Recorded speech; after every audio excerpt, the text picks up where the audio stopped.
on the region. Iran has dismissed warnings from Israeli Prime Minister Benjamin Netanyahu over its missile program and has described them as fabricated and imaginary threats.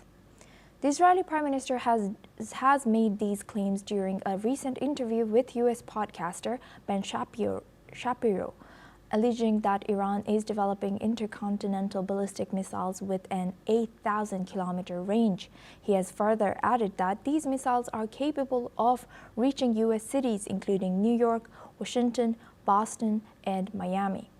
Responding to the claims via a social media post on X, Iranian Foreign Minister Abbas Araghchi has stated that Israel is attempting to portray Iran's defensive capabilities as a threat. Meanwhile, Iran possesses a substantial arsenal of domestically produced ballistic missiles, including Shahab-3 rockets with a range of 2,000 kilometers, sufficient to reach Israel. These developments in the backdrop of June conflict between the two countries, which lasted 12 days this year following Israeli strikes on Iranian military, political, and nuclear-related sites. Iran, too, had responded with missile and drone attacks on Israel and on the largest U.S. base in the Middle East, located in Qatar. Since the ceasefire on June 24th, Iranian officials have warned of possible renewed conflict while maintaining they do not seek war. Now, for this discussion, we go back to our guest, Daniela Bloom. She's a political commentator, joins us live from Los Angeles. Thank you very much, Daniela, for staying with us. Now, looking at the capabilities of Israel and Iran, can you tell us what are the capabilities of Israeli missiles and what are the capabilities from what we know of Iranian missiles? Well, Israel has an exceptional task force and a military that is none other. And there was much strategy and green lit by the U.S. administration, what they were able to achieve in 12 days. I don't think we will know publicly just how many years Iran has been set back in that 12-day successful operation, but it has been significant. But we also know that the Arab leaders need to puff out their chests and say whatever they need to say to their people to save face.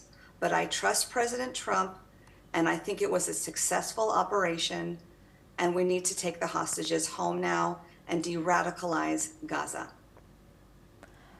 And looking back at this news of Iran and Israel, we also know that Iran has dismissed some of Israeli diplomats. What do you think about this news?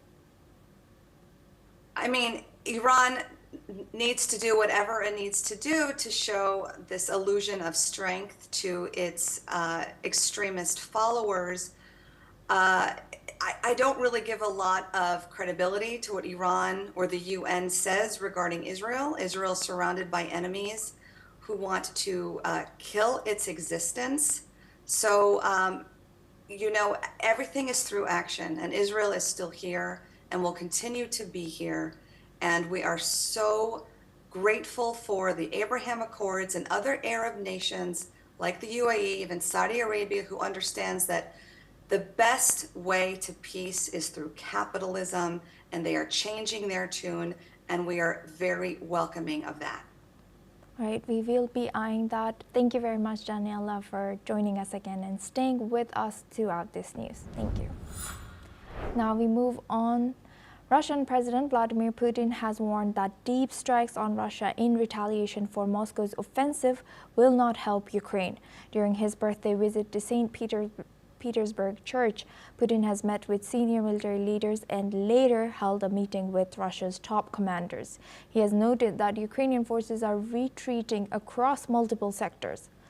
According to the Russian president, Russian forces have captured almost 5,000 square kilometers in Ukraine this year and have maintained strategic initiative on the battlefield.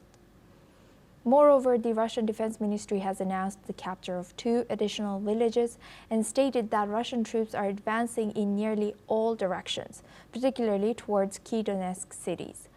Meanwhile, Ukrainian President Volodymyr Zelensky, in his recent video address, has reported that Russia is using oil tankers from its quote-unquote shadow fleet to conduct intelligence gathering and sabotage operations across Europe.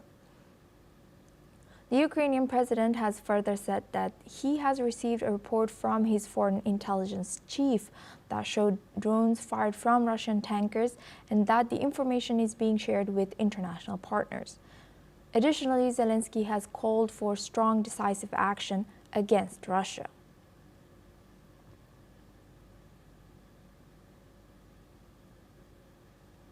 Now we move on to North America. U.S. President Donald Trump has welcomed Canadian Prime Minister Mark Carney to the White House, hailing progress in bilateral trade talks aimed at easing steep U.S. tariffs on Canadian goods. During their meeting, Trump has joked that Canada could be the 51st U.S. state, while Carney laughed and praised Trump as a transformative leader. The discussions focused on lowering tariffs on steel, autos, and other key sectors, with Trump describing potential agreements as comprehensive and mutually beneficial. Both leaders have emphasized the strong relationship between their countries despite natural business conflict. Let's listen in. We don't like to compete because we sort of hurt each other when we compete. And so we have a natural conflict. It's a natural business conflict, nothing wrong with it. And I think we've come a long way over the last few months, actually, in terms of that relationship. So when it comes to trade, the United States was always giving everything.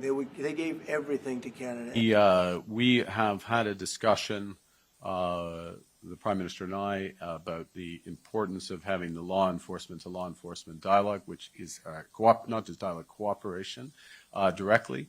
The importance of addressing transnational repression, as I noted, including when we met, and obviously there is a judicial process that's underway, and I need to be careful about further commentary. Now for this discussion, we're joined by Dr. Satoru Nagao. He's a fellow at Hudson Institute, joins us live from Tokyo. Thank you very much, Doctor, for joining us again. Good to see you.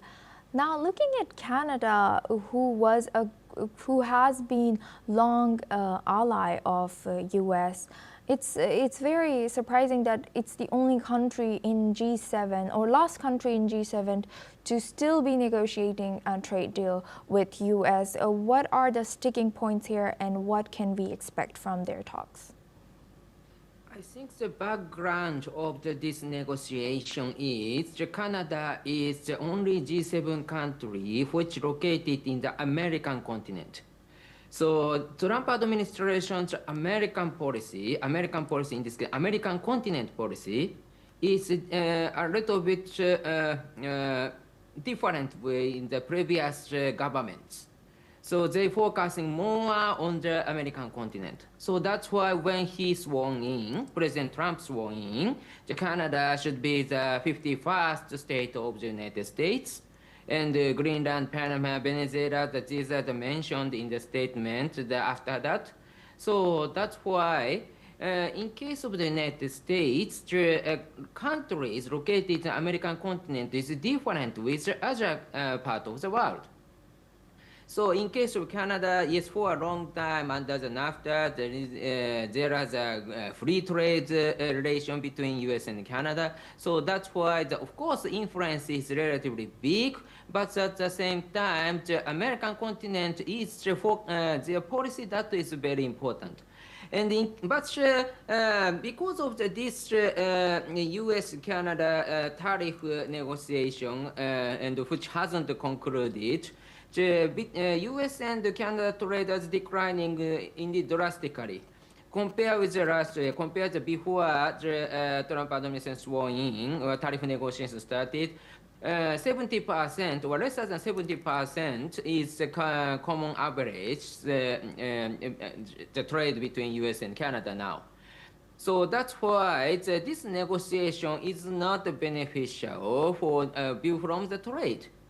But at the same time, because of the new strategy, which is not just economic or trade relation, but also political relation. So that's why this negotiation is needed, the Trump administration think. And so in the near future, it will conclude, but that time the people will see the Trump administration sees the American continent is part of the Americans' influential area. And before China took some part, they tried to fortify the Americans' influence in the American continent.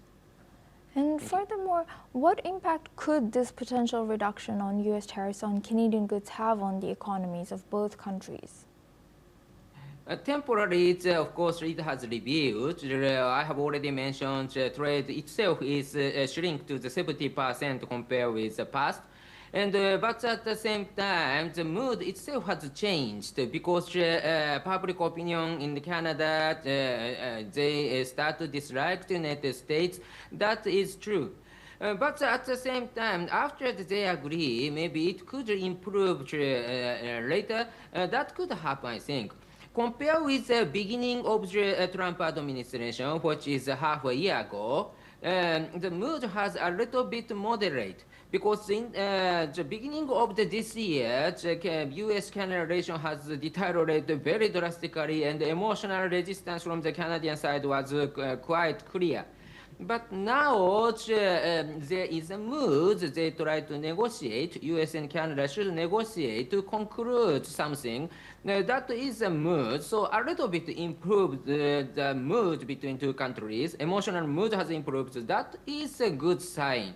But still, President Trump mentioned, Canadian side also mentioned, indeed they cannot agree in the near future. Maybe they need to negotiate more.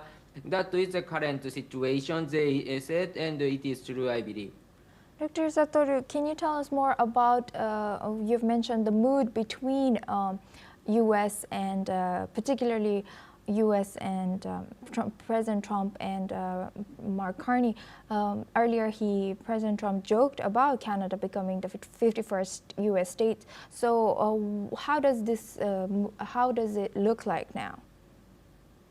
In this case, it relies on the President Trump's policy in the American continent. It hasn't revealed enough, but in the near future, the American government will publish more clearly, because the United States focusing on the American continent is very clear if we check the recent move of the United States.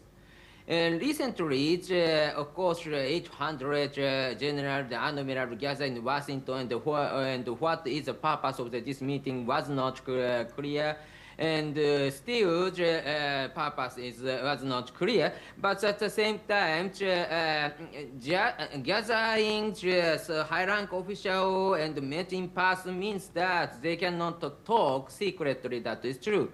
And if the United States will publish something, the defense strategy or national security strategy, something like that, such kind of strategy direction the U.S. government will show, in this case, there's a high possibility that the U.S. will focusing on American continent as a priority, because this is American continent, America's continent, Americans believe. So that's why, in this case, Canada is a part of it.